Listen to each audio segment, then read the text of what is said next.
تنزيل من رب العالمين.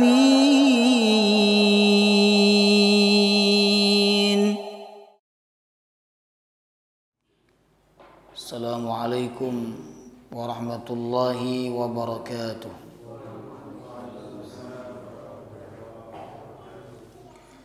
إن الحمد لله نحمده ونستعينه ونستغفره ونعوذ بالله من شرور أنفسنا ومن سيئات أعمالنا. من يهده الله فلا مضل له ومن يضلل فلا هادي له.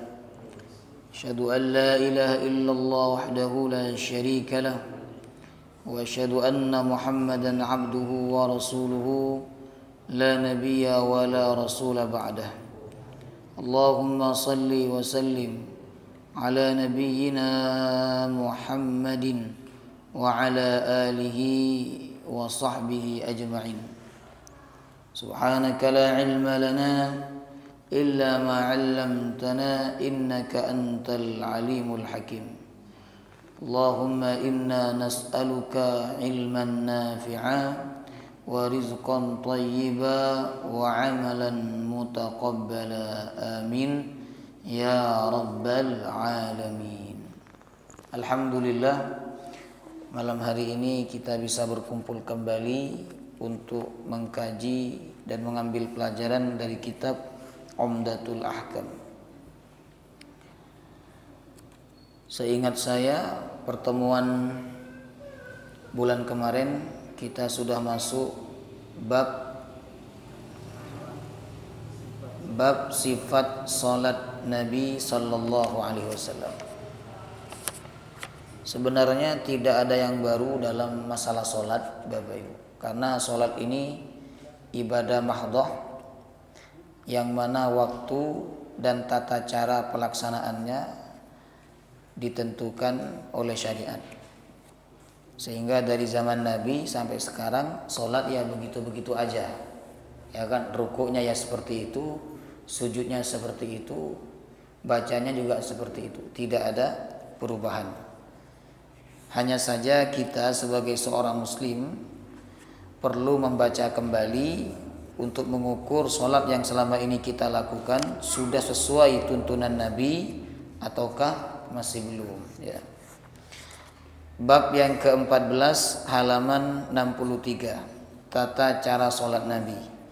Ada beberapa hadis yang sudah kita pelajari jamaah rahimakumullah di dalam bab ini. Hadis yang pertama yaitu tentang doa iftitah, bahwa ketika Nabi takbir sebelum membaca surah Al-Fatihah, beliau diam sejenak untuk membaca doa iftitah. Adapun yang dibaca oleh beliau dalam diam sejenak itu adalah Allahumma ba'id baini wa baina khataayaya kama ba'adta bainal masyriqi wal maghrib. Allahumma naqqini min khataayaya kama yunaqqa thawbul abyadu minad danas. Allahumma ighsilni min khataayaya bil ma'i wal thalji wal barad.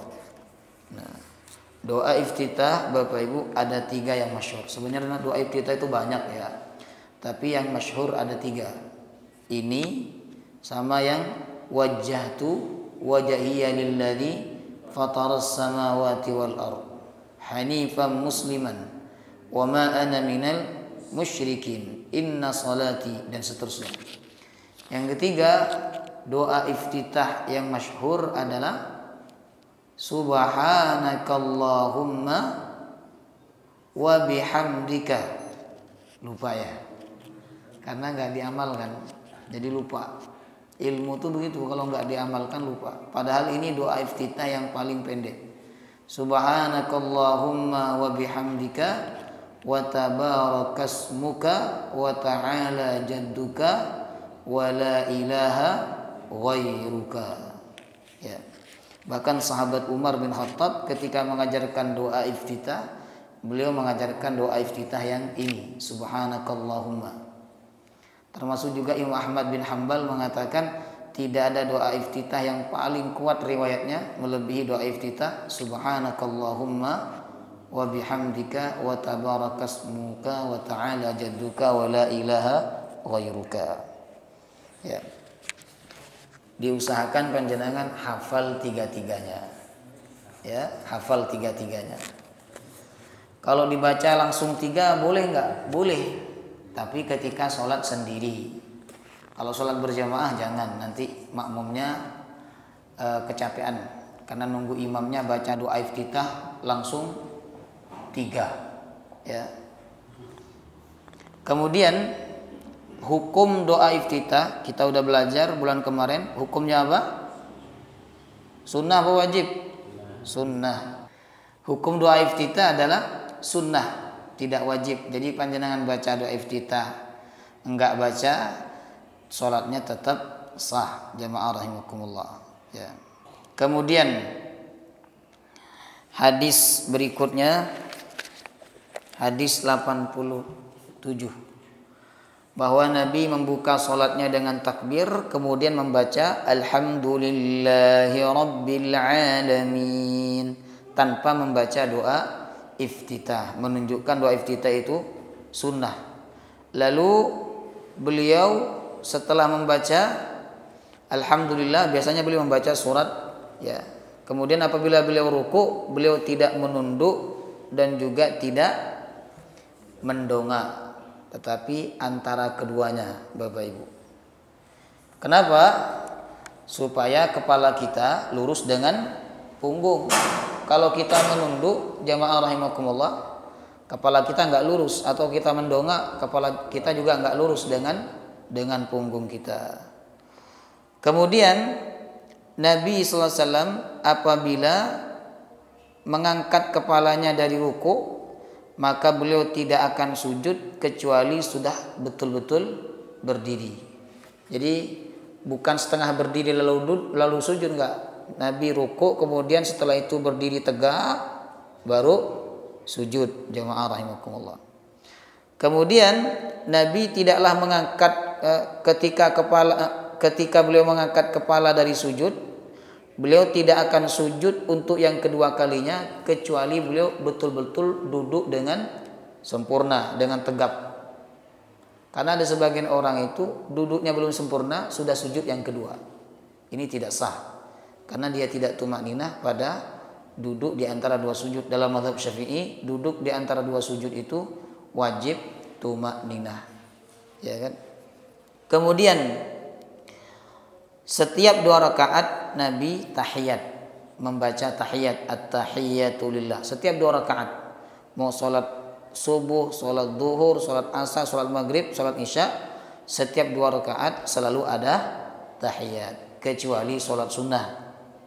Kalau sholat sunnah nggak ada tahiyatnya di rakaat kedua, bila sholat sunnah itu dilaksanakan 3 rakaat atau 4 rakaat, langsung tahiyat akhir. Jadi tahiyat kedua nggak duduk, langsung berdiri menuju rakaat yang ketiga. Jamaah rahimakumullah. Lalu yang sudah kita pelajari juga adalah beliau ketika rakaat yang kedua duduk iftirash. Iftirash itu menjadikan kaki kiri sebagai tumpuan dan meluruskan kaki kanan ke belakang. Ya, coba antum praktek. Habis ini saya mau praktekkan cara duduk yang benar dan cara duduk yang tidak benar dalam sholat. Nah, ini namanya iftirash, Bapak Ibu. Kemudian jamaah rahimakumullah, Nabi melarang kita duduk seperti duduknya syaitan. Gimana kemarin duduknya syaitan? Kakinya ke samping semua, melebar, kurang kelebar. Oh, nggak bisa ya, kakinya melebar. Jadi bagian belakang kena ke lantai langsung. Itu cara duduknya syaitan. Jamaah rahimakumullah. Kemudian dalam duduk di dalam sholat itu ada 3 istilah Bapak Ibu. Yang pertama iftirash. Iftirash seperti ini ya. Kemudian yang kedua tawaruk. Tawaruk itu miring. Coba miring, tawaruk. Nah, jadi kaki kiri dilipat ke samping sehingga bagian belakang menyentuh ke lantai. Ya. Kemudian ada duduk ik'a. Ini yang sudah kita pelajari bulan kemarin. Saya mengulang aja. Cuman bulan kemarin tidak sempat kita contohkan ya. Ik'a itu ada 2, ada yang diperbolehkan, ada yang dimakruhkan, nggak sampai haram, nggak sampai membatalkan. Yang diperbolehkan itu adalah coba berdiri, duduk kakinya duduk di atas tumit, coba duduk di atas. Nah, ini namanya ik'a. Tapi masih diperbolehkan. Jadi kalau panjenengan duduk seperti ini di dalam sholat, sah sholatnya. Paham? Nah, nggak kuat ini.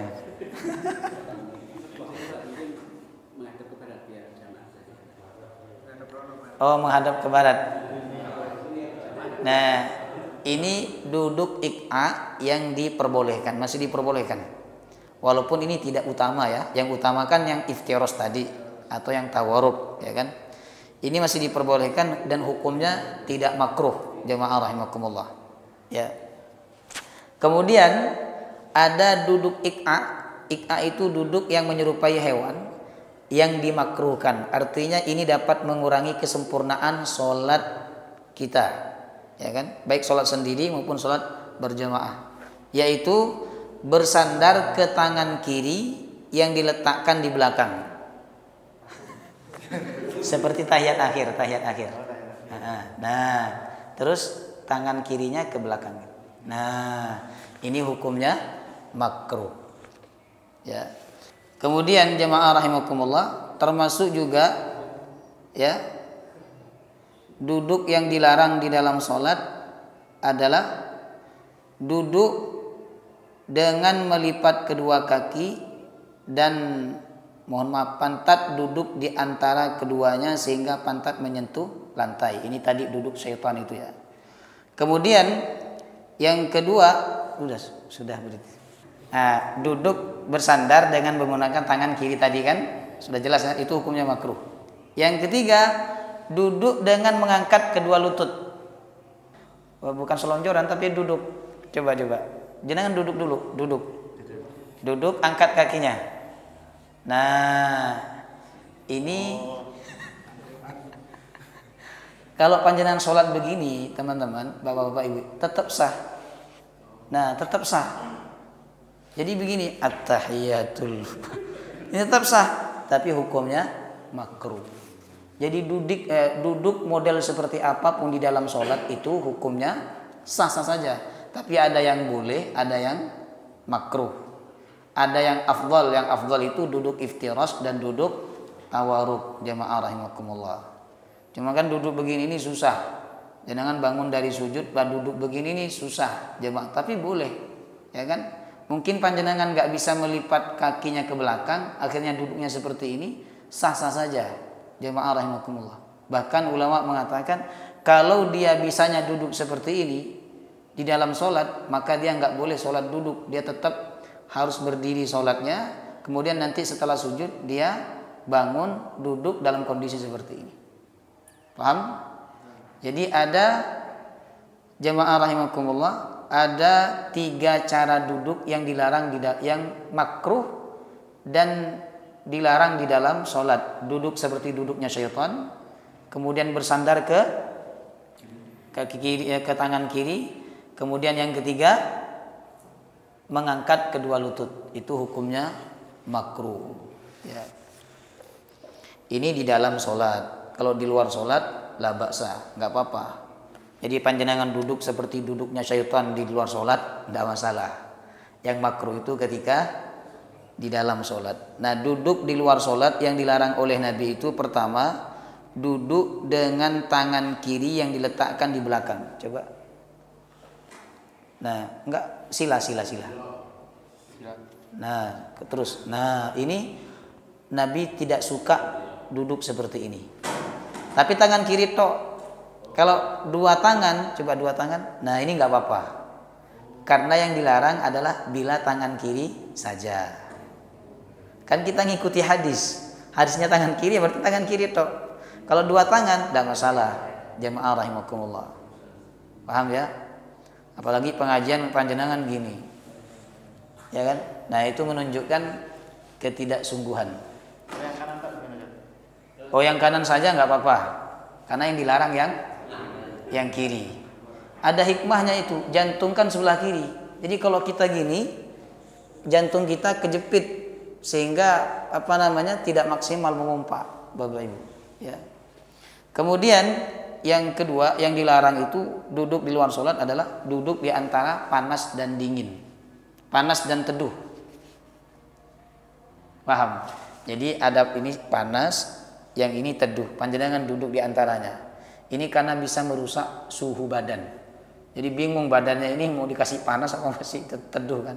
Bingung. Makanya dilarang oleh Nabi sallallahu alaihi wasallam. Ya. Khalas. Kita lanjut hadis berikutnya ya.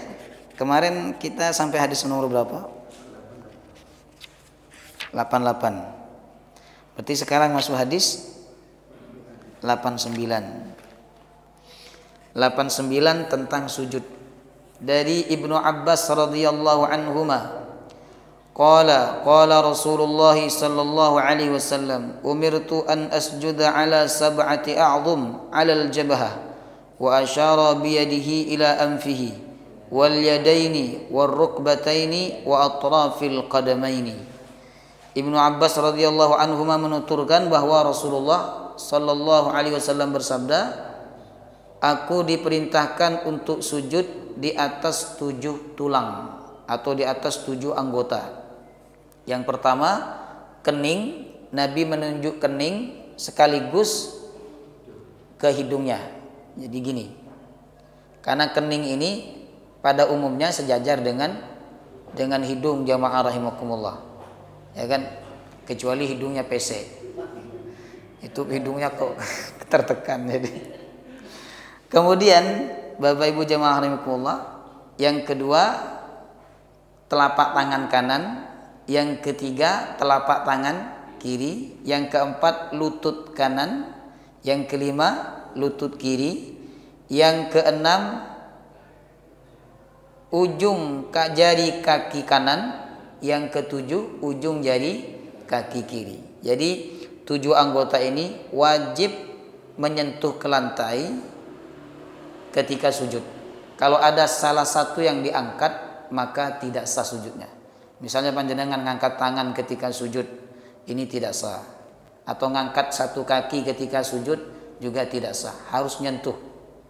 Apakah harus nyentuh semuanya? Tidak. Dalam mazhab Syafi'i, tidak harus menyentuh semuanya. Cukup sebagian saja, maka sudah sah. Karena kalau nyentuh semuanya repot. Nanti jari kaki yang kecil ini nggak bisa, susah Bapak Ibu, ya kan? Makanya dalam mazhab Syafi'i cukup sebagian sudah sah sebagai syarat memenuhi anggota sujud yang 7 itu. Ya, sebagian. Jadi misalnya ini kaki ya, hanya bagian tengah saja yang nyentuh atau bagian jempol saja yang nyentuh ke lantai, itu sudah cukup, jamaah rahimakumullah. Yang menyentuh adalah ujungnya, ya, ujung kaki. Ini berarti. Kalau di dalam begini tambah bagus, ya kan? Yang tidak sah itu kalau gini, ini nggak sah. Kalau kakinya melipat tidak sah, Bapak Ibu. Melipat ke dalam tidak sah. Termasuk juga tangan kalau melipat ke dalam, jamaah rahimakumullah, ini tidak sah. Tapi kalau begini masih sah, atau begini masih sah. Yang sempurna menyentuh semua telapak tangan yang bagian dalam ini ke lantai, Bapak Ibu. Ya. Kemudian jamaah rahimakumullah, apakah boleh anggota sujud itu dalam kondisi tertutup? Dalam mazhab Syafi'i, anggota sujud yang wajib terbuka itu hanya jabhah, hanya kening. Kening itu ini ya, perhatikan. Jadi ini kening. Bagian ini sampai sini, ini namanya kening, Bapak Ibu. Jadi kalau panjenengan pakai kopiah begini, masih ada nggak keningnya? Kelihatan nggak? Panjenengan sujud dan menyentuh ke lantai, kening ini tetap sah. Yang tidak sah itu kalau begini. Ini nggak sah ini karena keningnya udah ketutup, jamaah rahimakumullah. Ya kan? Kemudian kalau kening itu tertutup oleh rambut juga tidak sah, Bapak Ibu.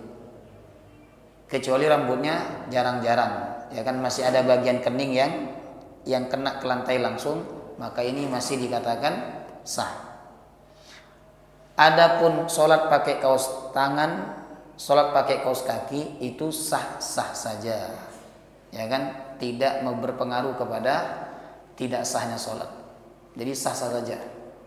Tapi lebih afdol tangan dan kaki ini dalam keadaan terbuka, lebih utama. Tapi kalau panjenengan kedinginan atau ada hajat pakai kaos kaki, tidak masalah. Dalilnya apa? Nabi pernah sholat pakai sepatu, Bapak Ibu. Itu lebih tebal dibandingkan kaos kaki. Jemaah rahimakumullah. Kemudian kalau sujud di atas sajadah, yang mana sajadah itu terpisah dari badannya musolli, dari badannya orang yang sholat, sah-sah saja, ya kan? Yang tidak sah itu adalah kalau benda tersebut menempel di kening. Jadi benda itu menempel di kening seperti kopiah tadi, menempel terus di kening, kemudian kita buat sujud sehingga kening kita tidak menyentuh ke lantai, ini tidak sah. Tapi kalau benda itu tidak menempel di kening, jamaah rahimakumullah, hanya menempel di badannya orang sholat, maka sujud di atas benda itu makruh ya. Contohnya apa? Contohnya serban. Jangan pakai serban ketika sholat. Ketika sujud, panjenengan nggak mau sujud ke lantai, nggak mau sujud ke karpet, karena apa? Karpetnya bau. Akhirnya jenengan sujudnya ke serban panjenengan. Ini hukumnya makruh karena kain itu melekat pada orang yang sholat. Termasuk juga tidak sah, jamaah rahimakumullah, kalau orang itu sujud dengan tangannya. Jadi sujud menempelkan dahi di tangannya. Allahu Akbar. Ya, ini enggak sah karena tangan juga bagian daripada sujud. Paham? Nah. Kemudian tata cara sujud yang benar. Tata cara sujud yang benar itu kening dan hidung menempel ke lantai. Hidung ini hukumnya sunnah dalam mazhab Syafi'i, tapi sebagian ulama mengatakan wajib, ya kan? Seperti dalam mazhab Hambali. Baiklah kita ikuti mazhab Syafi'i saja. Jadi hidung ini hukumnya sunnah ditempelkan ke lantai. Yang ditempelkan dulu adalah dahi, baru hidung, nggak bersamaan, ya kan? Dahi dulu baru hidung. Yang susah itu kalau hidungnya pesek tadi. Jadi susah menempel ke lantai, dicari. Kemudian yang kedua, Bapak Ibu, kedua tangan ketika sujud menempel ke lantai dan diletakkan sejajar dengan bahu atau sejajar dengan telinga. Tergantung ketika panjenengan takbir. Panjenengan takbir itu sejajar dengan apa? Telinga apa dengan bahu? Nah, kalau sejajar dengan bahu, nanti sujudnya panjenengan juga sejajar dengan bahu. Nah, coba praktek lagi biar mantap. Nah, sejajar dengan bahu. Bisa juga sejajar dengan telinga, jemaah rahimakumullah. Jadi antara dua itu ya, sejajar dengan bahu atau sejajar dengan telinga, hadap ke sana. Ini apa? Sejajar dengan apa ini? Bahu. Sejajar dengan telinga? Coba praktek sejajar dengan telinga. Nah, sudah. Duduk dulu di situ. Kemudian jamaah rahimakumullah, punggung lurus. Coba sujud lagi, hadap sana. punggungnya lurus. Nah, lihat punggungnya lurus. Lurus enggak nih? Nah, tidak boleh melengkung. Coba melengkung. Berarti kepalanya maju. Kepalanya maju ke depan. Maju lah, bukan maju ke depan. Ke belakang. Mundur, mundur. Mundur ke belakang lagi. Enggak bisa ya, terlalu gemuk. Gini ya, kalau saya contohkan begini. Kalau orang kurus gampang.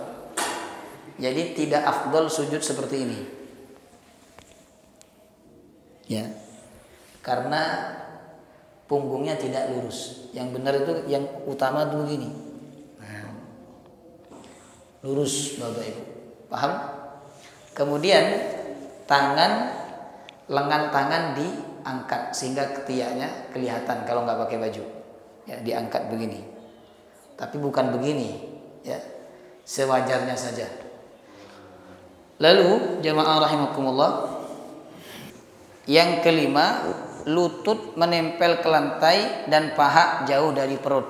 Jadi lututnya itu menempel ke lantai, pahanya dijauhkan dari perut sehingga punggungnya lurus. Kalau pahanya dekat dengan perut, ini nanti bisa mengakibatkan punggungnya tidak lurus dan itu tidak bagus dalam kesehatan. Ya kan?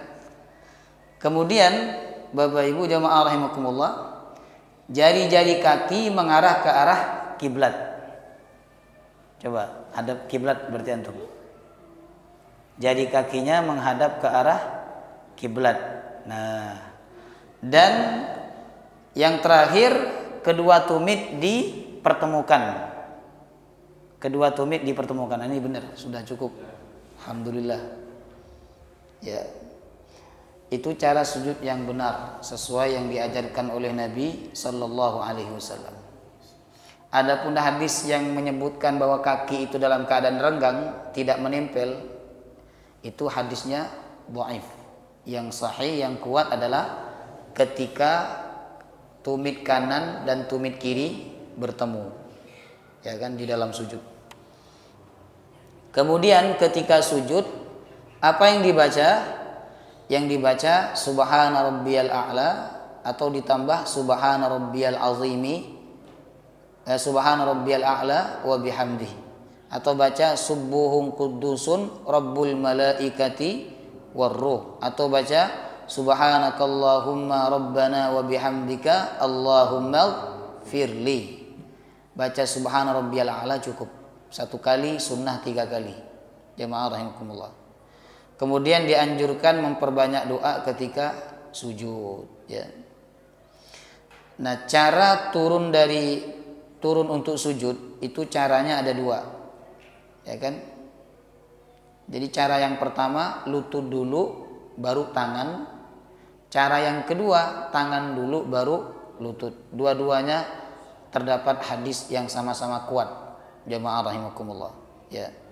Kemudian cara bangkit dari sujud. Nah, itu cara bangkit dari sujud ulama khilaf. Ada yang mengatakan kedua tangan naik terlebih dahulu sebelum kedua lutut. Jadi begini. Ada yang bilang begini. Cara bangkit dari sujud. Ya. Kedua tangan dulu bangkit gini. Baru lutut, ya. Ada yang pendapat yang kedua, lutut dulu baru tangan. Jadi begini, ya.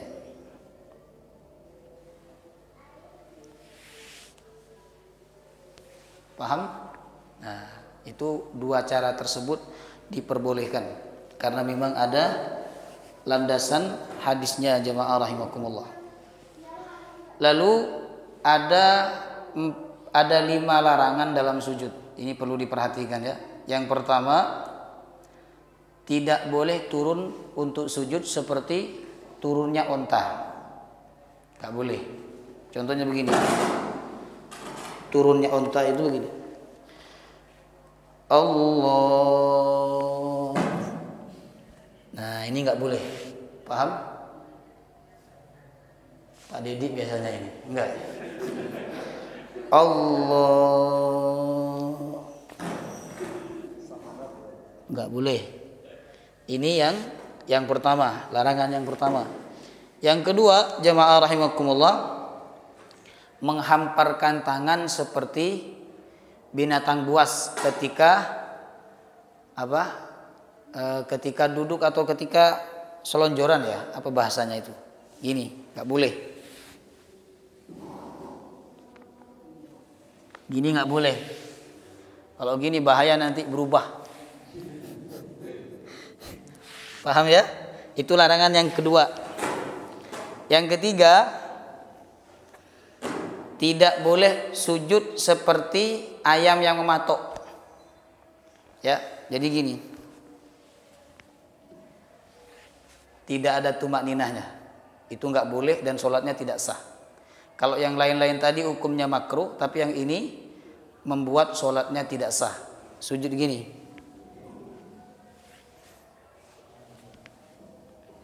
Nah, tidak sah.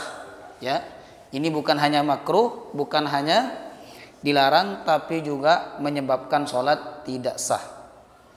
Yang keempat, jamaah rahimakumullah, larangan sujud dengan meletakkan dahi di atas kedua tangan. Tadi kita sudah bahas ya. Kemudian yang kelima, larangan tapi ini hukumnya makruh ya, tidak sampai membatalkan, yaitu sujud di atas sesuatu yang melekat pada orang yang sholat itu. Sujud pada surban yang dibawa oleh dia ketika sholat. Tapi kalau serbannya ditaruh di bawah, itu nggak masalah, tidak makruh. Bapak Ibu jemaah rahimakumullah. Ya. Baik. Kita lanjut hadis nomor 90. Hadis nomor 90.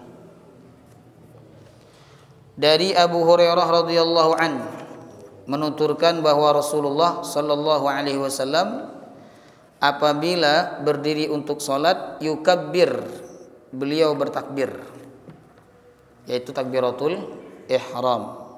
Kemudian ketika hendak ruku, beliau juga bertakbir. Lalu bangun dari ruku, beliau membaca kalimat Sami'allahu liman hamidah hina yarfa'u sulbahu minar ruku, ketika beliau meluruskan punggungnya dari ruku. Jadi ketika bangun dari ruku mau iktidal, beliau menyebut apa? Sami'allahu liman hamidah. Ini perlu diperhatikan ya. Yang sunnah itu, yang afdal, ucapan takbir atau ucapan sami Allah berbarengan dengan gerakannya. Gini. Nah. Sami Allahu liman hamidah. Nah. Bukan Sami Allahu liman hamidah. Nah, ini kurang utama. Ya. Bahkan cara yang seperti ini mengkhawatirkan. Mengkhawatirkan kenapa Bapak Ibu? Karena kalau makmum itu merasa mendapatkan rukuknya imam, dia nggak nambah sholat kan, nggak nambah rakaat kan di akhir kalau dia makmum masbuk. Padahal sebenarnya dia nggak dapat rukuknya imam itu. Cuman dia menyangka dapat karena imamnya ngucapin sami Allahnya sudah berdiri. Makanya yang benar kalau panjenengan jadi imam, untuk hati-hati ya. Jadi sami Allah itu diucapkan ketika panjenengan mau berdiri dari ruku. Sami Allahu liman hamidah. Karena ketika berarti imam itu sudah tidak posisi ruku. Nah, maka ketika makmum baru turun untuk ruku, dia dianggap tidak mendapatkan rukuknya imam. Kalau tidak mendapatkan rukuknya imam, berarti dianggap tidak mendapatkan satu rakaat bersama imam, maka dia harus menambah satu rakaat nanti. Itu bagi makmum masbuk. Ini penting diperhatikan, ya. Karena saya mendapati sebagian imam itu kalau bangun dari ruku, sami Allahnya ketika udah berdiri. Padahal ketika udah berdiri itu harusnya baca apa? Rabbana walakal hamd. Baik imam maupun makmum sunnah baca Rabbana walakal hamd. Ya. Terutama di bagian ini harus hati-hati sebagai seorang imam. Karena kalau enggak nanti sholat makmum itu yang harusnya nambah rakaat dia enggak nambah rakaat karena dia merasa sudah mendapatkan rukuk bersama imam, padahal tidak mendapatkan. Ya. Nabi juga bertakbir ketika beliau hendak sujud. Nabi juga bertakbir ketika beliau mengangkat kepalanya dari sujud. Ya kan? Kemudian Nabi Shallallahu Alaihi Wasallam melakukan hal itu sampai selesai sholat di rakaat kedua, ketiga, keempat. Jadi setiap perpindahan gerakan Nabi selalu memindah dengan ucapan takbir. Ini pelajarannya bahwa sholat itu kita betul-betul mengagungkan Allah. Mau angkat tangan takbir, mau ruku takbir, mau sujud takbir, bangun dari sujud takbir, nanti bangun dari rakaat pertama menuju rakaat kedua ya juga takbir. Jamaah rahimakumullah. Jadi sholat itu sesungguhnya kita mengagungkan Allah dan merendahkan diri kita. Kita lanjut hadis 91. Semoga bisa selesai ya sampai akhir.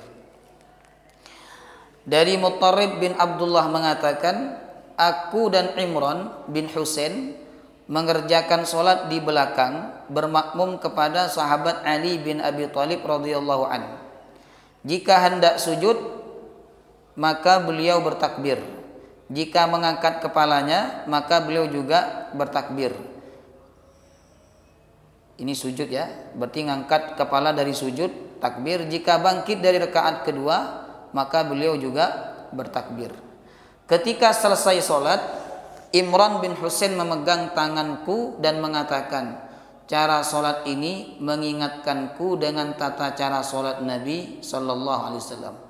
Atau boleh jadi dia mengatakan Ali telah mengimami kita dengan tata cara sholat Muhammad Sallallahu Alaihi Wasallam. Ini hampir sama seperti yang tadi kan. Ya, kita lanjut hadis 92.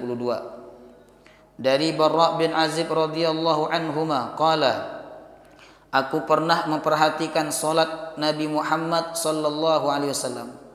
Aku dapati ternyata tempo berdiri, ruku, i'tidal setelah ruku, sujud awal, duduk di antara dua sujud dan sujud yang kedua, dan tempo duduk antara salam dan bangkit ternyata hampir sama lamanya. Nah, pelajaran dari hadis ini adalah sholat itu nggak boleh berat sebelah. Jadi nggak boleh rukuknya panjang, sujudnya pendek, ya kan? Itu kurang afdal. Yang afdal itu rukuk dan sujudnya sama-sama sama, panjangnya sama. Kecuali berdiri dan duduk tahiyat ini harus lebih panjang dibandingkan gerakan-gerakan yang lain. Tapi untuk i'tidal, untuk sujud, untuk rukuk ini diusahakan panjangnya sama. Kalaupun tidak sama, tapi tidak samanya sedikit, tipis, ya kan? Jangan sampai rukuknya panjang, sujudnya pendek. Atau berdirinya panjang, tapi sujud, rukuk, i'tidalnya pendek. Jamaah rahimakumullah, ya kan? Itu tidak baik dan tidak utama untuk dilakukan di dalam sholat.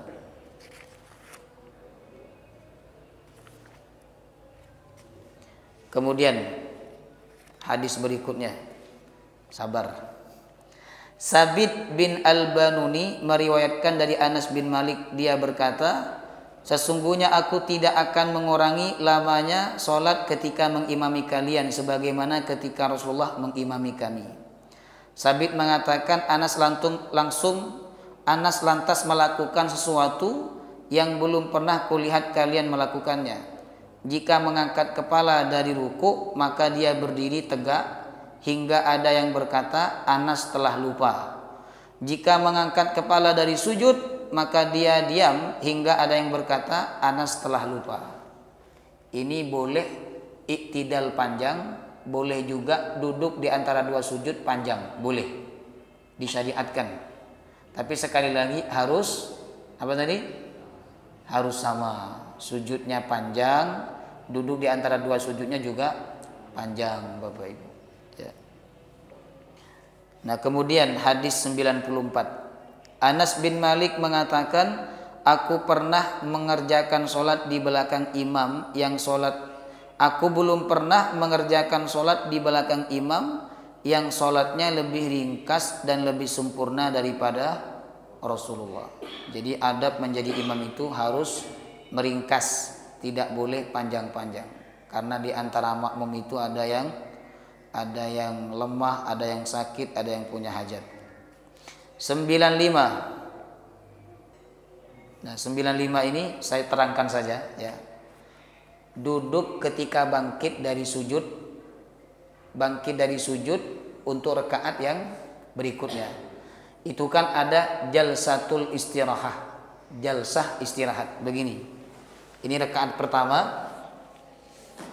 Nah, mau bangkit ke rakaat yang kedua, Bapak Ibu, itu kan ada duduk dulu baru berdiri.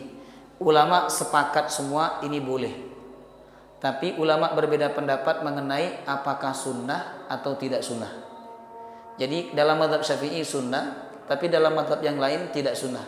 Jadi kalau panjenengan langsung berdiri tanpa duduk istirahat tadi, itu boleh-boleh saja dan tidak makruh. Ya. Tapi kalau panjenengan mau duduk istirahat, ya duduk dulu istirahat, baru berdiri, ini boleh. Bahkan ada yang mengatakan sunnah. Ya, cuman kalau panjenengan berdiri dari sujud untuk duduk istirahat itu nggak pakai takbir. Jadi nggak pakai takbir, langsung aja duduk dulu. Nah, nggak pakai takbir dan tidak baca apa-apa. Langsung ketika berdiri dari duduk istirahat ini mengucapkan takbir Allahu Akbar. Paham?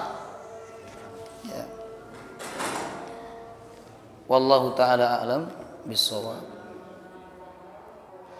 Beberapa hadis ini sudah saya terangkan tadi ya di awal tentang tata cara sujud, merenggangkan lengan supaya ketiaknya terbuka saat sujud. Ini ada di hadis 96. Kemudian hadis 97 tentang sholat memakai sandal. Ini tadi yang saya sampaikan bahwa sholat pakai kaos kaki itu nggak apa-apa. Karena Nabi pernah sholat pakai sandal. Kemudian 98 Bapak Ibu, hadis bahwa sholat membawa anak kecil yang belum baligh itu boleh. Bahkan kalau dia gendongan ketika panjenengan sujud atau digendong ketika panjenengan sholat tidak masalah. Asalkan anak itu diyakini tidak membawa najis. Tapi kalau anak itu diyakini membawa najis maka tidak boleh. Ya. Tidak boleh sengaja oleh panjenengan digendong. Ya, tapi kalau dia dekat-dekat ke panjenengan ketika sholat, kata ulama ini tidak masalah. Karena sulit untuk menghindari. Ya. Kemudian hadis 99 juga begitu. Dan hadis yang ke-100 ini sudah saya jelaskan tadi di awal tentang sujud. Bahwa sujud itu tidak boleh seperti anjing yang membentangkan kedua kakinya ke depan. Anjing kalau duduk kan membentangkan kedua kakinya. Nah, ketika kita sujud tidak boleh membentangkan kedua tangan tanpa mengangkat siku Bapak Ibu. Itu tidak boleh. Hukumnya makruh.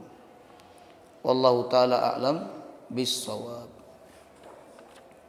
Ada pertanyaan? Gak apa-apa, kita nanti langsung komat, gak apa-apa ya. Azan dulu ya. Ini kabel mic itu kan ada sama kita. Terus pada saat sujud itu ada di dahi kita. Terus saya ngangkat tangan untuk melepaskan itu gimana Ustaz? Oh, bergerak untuk? Ya, kabel mic itu di dahi saya. Kok bisa? Oh, pindah gini? Oh, kabelnya ini. Ya. Seringnya gitu kan? Ya. Ini hukumnya makruh ya. Tidak sampai membatalkan. Gerakan memindah, tidak masalah. Dan itu lebih baik ada gerakan untuk memindah supaya kita terhindar dari hukum makruh tadi. Ya kan? Ini ada. Sebab kalau ini kita buat tempat sujud, ya kan? Dahi kita enggak sempurna menyentuh atau menempel ke lantai. Jadi dipindahkan itu tidak masalah dan tidak sampai membatalkan sholat, ya kan? Yang penting gerakannya nggak berlebih-lebihan, nggak sampai gini. Nah itu nggak boleh. Ya. Jadi justru lebih baik panjenengan bergerak sedikit supaya terhindar dari hukum makruh. Ya. Akbar tanya apa? Untuk yang kaos kaki tadi itu ada ukurannya, nggak boleh melebihi mata kaki atau gimana? Kan ada nama agar tidak isbal. Oh. Itu yang pertama. Yang kedua, untuk ukuran lama dalam sholat itu seberapa? Hanya Kaos kaki isbal itu kalau pakai kain. Berarti kalau kaos kaki nggak masuk, nggak apa-apa. Jadi yang nggak boleh itu dari atas ke bawah. Kalau dari bawah ke atas, tidak masalah.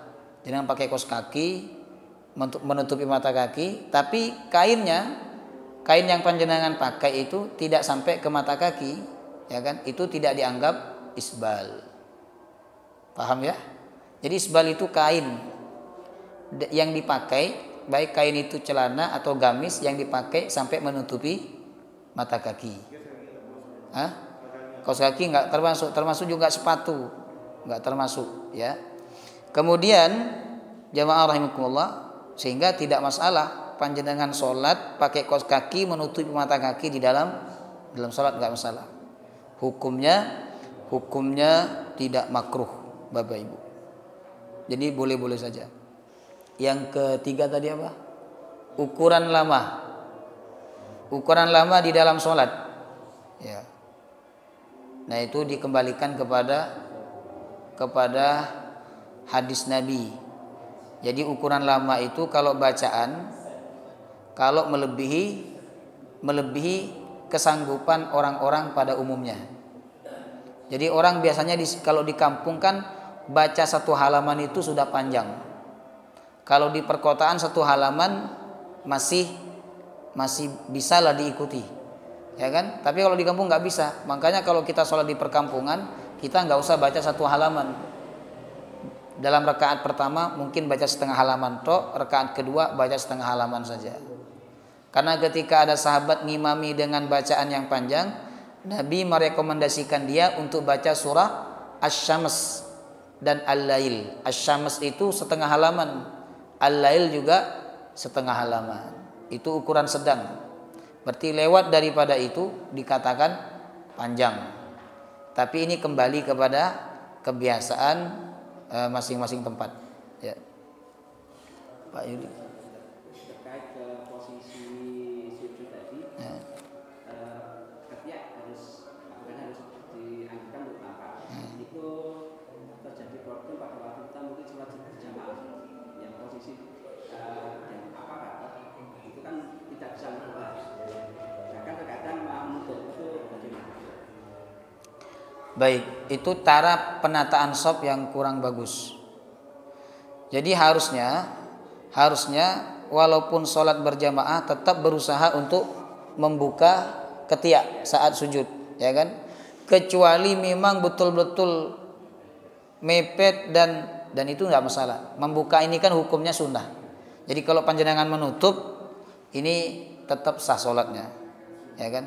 Cuman lebih afdal dibuka. Nah cara membukanya jangan berlebih-lebihan supaya orang sebelah juga bisa membuka. Nanti panjenengan begini sehingga panjenengan menutup ruang bagi orang sebelah untuk bisa membuka tangannya ketika sujud. Jadi kalau memang tidak bisa karena faktor sholat berjamaah yang begitu padat, shaf yang begitu sangat terbatas, nah maka dalam hal ini diperbolehkan dan tidak makruh menutup ketiak ketika sujud, la ba'sa, ya kan?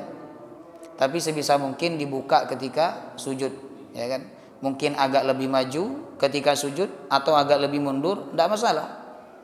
Ya, supaya mendapatkan nanti ketika berdiri kembali meluruskan dan merapatkan shafnya. Nah, silakan. Kalau yang itu terlanjur ke bawah kemudian bunyi di tengah-tengah sholat itu kita wajib mengeluarkan untuk mematikan ataukah dibiarkan biar bunyi Baik. Oh, HP-nya bunyi ketika sholat. Harusnya sebelum sholat itu dimatikan dulu HP-nya atau di silent. Ya. Yang repot itu kalau lupa matikan alarm atau salah nyeting alarm, disetting jam 4 ternyata mencetnya jam 5 ketika sholat subuh bunyi. Nah, ini lebih utama diambil dan dimatikan karena dapat mengganggu orang yang sholat. Ya, lebih utama. Yang penting gerakannya tidak berlebih-lebihan. Ambil, kemudian dimatikan. Atau kalau bisa dimatikan langsung di saku, nggak masalah, itu lebih bagus. Jadi nggak usah dikeluarkan, biar tidak terjadi gerakan yang berulang-ulang. Kalau panjenengan ambil dikeluarkan, masuk lagi nanti. Itu langsung aja matikan di saku. Ya, jangan diangkat. Ini nggak boleh ya. Allah Ta'ala a'lam bissawab. Mari sama-sama kita tutup dengan doa kafaratul majlis. Subhanakallahumma wa bihamdika asyhadu an la ilaha illa anta astaghfiruka wa atubu ilaik. Assalamualaikum warahmatullahi wabarakatuh.